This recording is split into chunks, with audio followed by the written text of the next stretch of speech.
ህይወት እጅግ አሉታዊም አዎንታዊም ገጽታ አላት። አንዳንድ ክስተቶች እንደ ቀልድ ህይወታችን ላይ ይመጡና ሰላማዊ የነበረው ህይወታችንን እንዳይመለስ አድርገው ሰባብረው ያልፋሉ። ዛሬ የማጫወታችሁ ታሪክ የዛሬ 20 ዓመት የተፈጠረ ታሪክ ነው።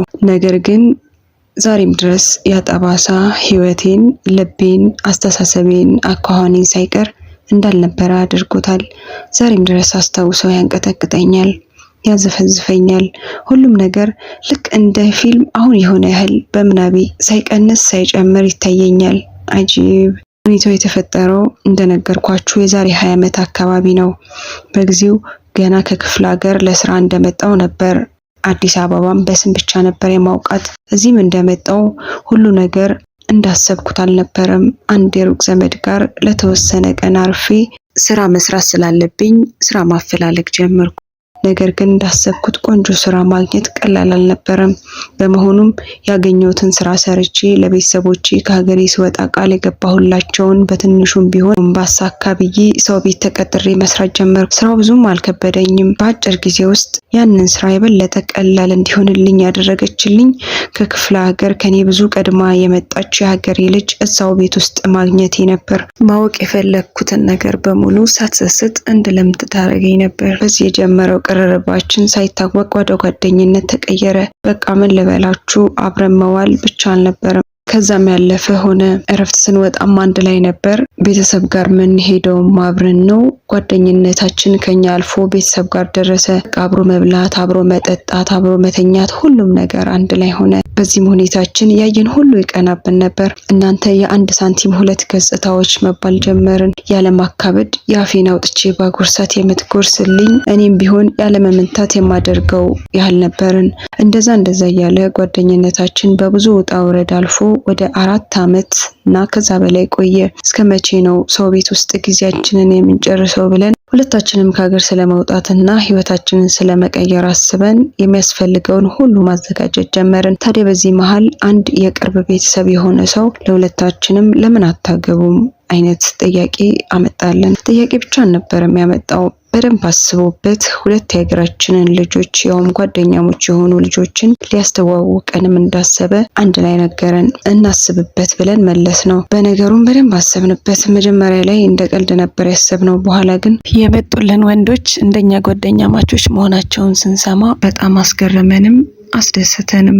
ይህ አጋጣሚ ሳይሆን ዱዓችን ሳይሆን አይቀርም ብለን አስብን። ምክንያቱ ደግሞ ተለያይተን መኖር አንችልም ብለን እስከ ማሰብ ድረስ ደርሰናል። ከሀገር ወጥቶ ስራ መስራት እንኳን ስናስብ ነገሮች አልጋ ባልጋ ሆነው ተስተካክለውልን አንድ ቦታ ላይ አንድ ላይ ስራ ላናገኝ እንደምንችል አስበን መለያየትን ስናስበው በጣም እንፈራለን። የኛ ሀሳብ ደግሞ አብረን ሰርተን አብረን ተለውጠን አብረን አድገን አብረን አግብተን ወልደን ልጆቻችንም ልክ እንደኛ ጓደኛሞች ሆነው በየተራ ቤታችን እየተዘያየርን ልጆቻችን ሲጫወቱ እየተመለከትን አልመን እያወራን በደስታ መጠቃቀፍ ሁላ ጀምረናል። በዚህ መልኩ ስናስበው የሀገራችን ልጅ ያመጣልንን ወንድ ጓደኛማቾች ለመቀበል ተስማምተን ደውለን ነግረነው ልናያቸው ተስማማን።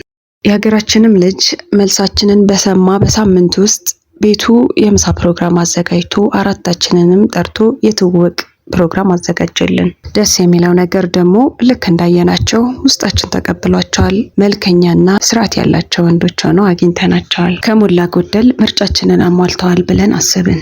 ስልክ ተለዋውጠን ተለያየን። እኔና ጓደኛዬ ወደ ቤት እንደገባን ደስታችንን ገለጽን። አላህ የልባችንን አይቶ መሆን አለበት እነሱን የሰጠን ስንልም አስበን በደስታዋልን። ከእነሱ ጋር ስልክ እየተደዋወልን ቆይተን ከተግባባንና ከተላመደን በኋላ ለመጋባት ወሰንን። ቤተሰቦቻችን ጋር ሽማግሌ ለመላክ እንደሚዘጋጁ አሳወቁን። በዚህ መሀል ጓደኛዬ ደስ ያላላት ነገር እንዳለ ነገረችኝና የኔ ትዳር ወደኋላ የቆይ አንቺ አግቢ ስትል የሚያስደነግጥ ነገር ነገረችኝ። ያሁሉ ሀሳባችን፣ ያሁሉ ምኞት፣ ያሁሉ ጉጉታችን ህልም ሆኖ ሲቀር ታየኝ። መወሰን አቅቶኝ በጣም ሀሳብ ውስጥ ገባው። በሌላ በኩል ደግሞ የኔ እጮኛ ስርዓቱ፣ ዲኑ ላይ ያለው ጥንካሬ፣ ለሴት ልጅ ያለው ክብር፣ ለቤተሰቦች ያለው ክብር፣ ሁሉ ነገሩ ገዝቶኛል። በጣም ሀሳብ ውስጥ ገባው። ለመወሰን ተቸገርኩ።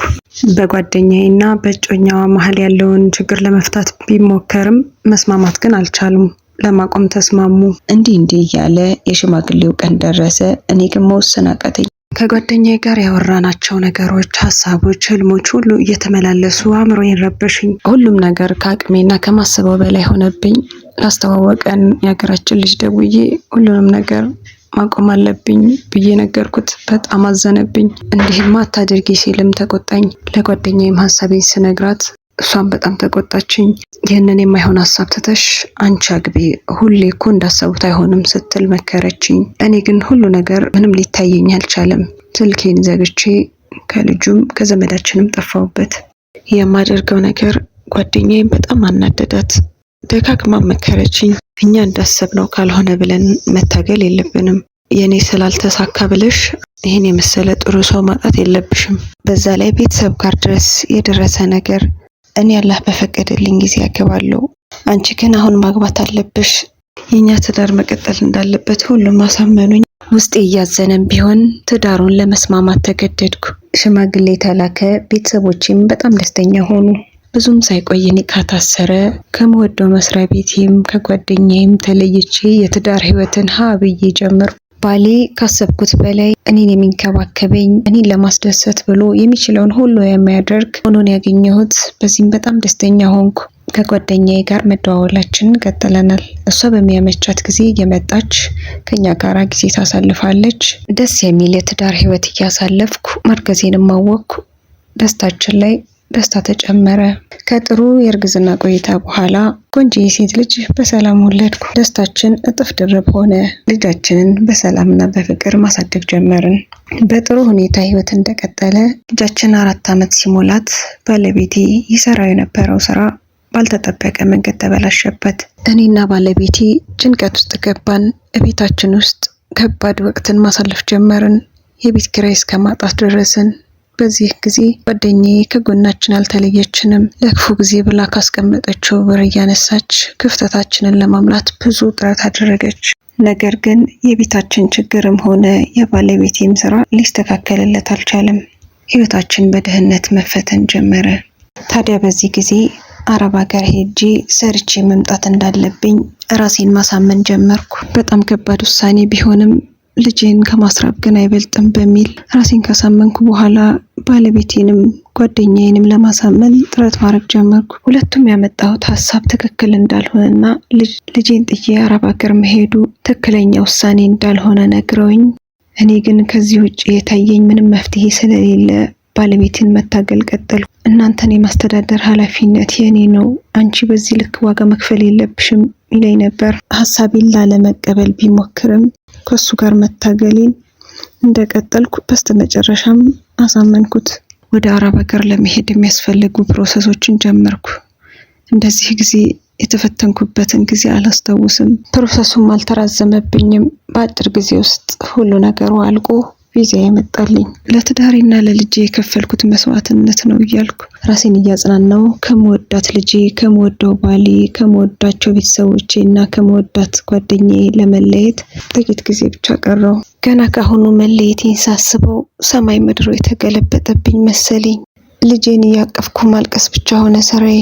ባለቤቴም ይህን በየሰዓት ውስጡ መረበሽ ጀመረ። ልጃችንን በጥሩ ሁኔታ እንደሚንከባከባት እየነገረ እንድጽናና ያደርገኛል። ጥሩ ህይወት አለመስጠቴ ሳያንስ ከልጅሽ ተነጥለሽ ርቀሽ እንድትሄጂ አደረግኩ። ይቅርታ አድርጊልኝ፣ ስትመለሽ ይክስሻለሁ በማለት እንደተቆጨ ይገልጽልኛል። እኛ ብቻ እንጠንክር እንጂ ይህን እናልፈዋለን። እኔ እሱን እያበረታው እሱ እኔን እያበረታ የማይደርስ የለ። የሚሄድባት ቀን ደረሰች። ባለቤቴና ልጄ፣ ጓደኛዬ ከተወሰኑ ዘመዶቼ ጋር በመሆን እኔን ለመሸኘት አብረን ወደ ኤርፖርት ሄድን። ከማልቀሴ ብዛት መተንፈሱን ላስኪያቅተኝ ሆንኩኝ። ልጄን በስስት እያየሁ ባለቤቴንና ጓደኛዬን አደራ ሰጥቻቸዋለሁ። አደራ ልጄ እንዳይከፋት፣ ምንም ነገር ሲፈጠር አሳውቁኝ አደራ አልኳቸው። እነሱም ልጄን እንደሚጠብቁልኝ አጥብቀው ቃል ገቡልኝ። ከሁሉም ጋር ተቃቅፈን ተላቅሰን ተለያየን። መላ ሰውነቴን እየከበደኝ ትዳሬን አቀናበታለሁ ብዬ ወዳሰብኩት የህይወት ጉዞ ፊቴን አዙሬ መራመድ ጀመር። ምን ዋጋ አለው? በገዛ ፈቃዴ ስደትን መርጬ በገዛ እግሬ ተራምጄ ከቤቴ ወጥቼ በናፍቆት እየተቃጠልኩ ለመኖር የወሰንኩት ውሳኔ ለመወዳቸው ጥሩ ህይወት ለመስጠት ስል ራሴን ሰውቼ የተራመድኩት የህይወት መንገድ በምወዳቸው ሰዎች ተከድቼ የምወደውን ትዳሬን የማጣበት የህይወት ጉዞ ነበር።